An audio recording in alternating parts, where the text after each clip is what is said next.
যে বিষয় নিয়ে ভিডিও বানাতে চাই সেই বিষয়টা এখানে লিখে দেবো। এখানে একটা ক্লিক করে দেব।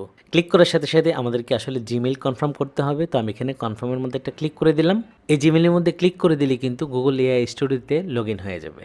তো ভিডিও বানানোর আগে আমরা ভিডিওর কয়েকটা সেটিংস রয়েছে সেটা ঠিক করে নিচ্ছি। এই যে এখানে দেখতে পাচ্ছেন নাম্বার অফ রেজাল্ট, মানে আমরা আসলে যে প্রম্পটটা লিখে দেব বা যে বিষয়ের উপর ভিডিও চাচ্ছি সেই ভিডিও কয়টা চাচ্ছি একসাথে। ধরুন আমি লিখলাম একটা বিড়াল নদীতে গিয়ে মাছ ধরার জন্য চেষ্টা করতেছে। তো এই টাইপের ভিডিও যদি আমি চাই তখন তারা আমাকে একটা ভিডিও দিবে নাকি দুইটা ভিডিও দিবে। দুইটা কিন্তু আবার দুই রকম হবে। তো আমি এখান থেকে একটাই চাচ্ছি, দুইটা আমার প্রয়োজন নাই। এবং এরপর হচ্ছে অ্যাসপেক্ট রেশিও। আপনি আসলে ভিডিওটাকে আর এভাবে করতে চাচ্ছেন নাকি লম্বালম্বি মানে শর্ট ভিডিও করতে চাচ্ছেন। তো আপনি যেটা দিবেন ভিডিও কিন্তু সেটাই হবে। তো আমি এখান থেকে বড় ভিডিও করতে চাচ্ছি 16:9। আর আপনি যদি শর্ট ভিডিও করতে চান তখন 9:16। ঠিক আছে, তো আমি এখান থেকে বড় ভিডিও করতে চাই, এটাতে সিলেক্ট করে দিলাম। এবং এরপর হচ্ছে ভিডিও ডিউরেশন, ভিডিওটা আসলে কতটুকু লম্বা হবে। এখানে জাস্ট 5 সেকেন্ড 6 7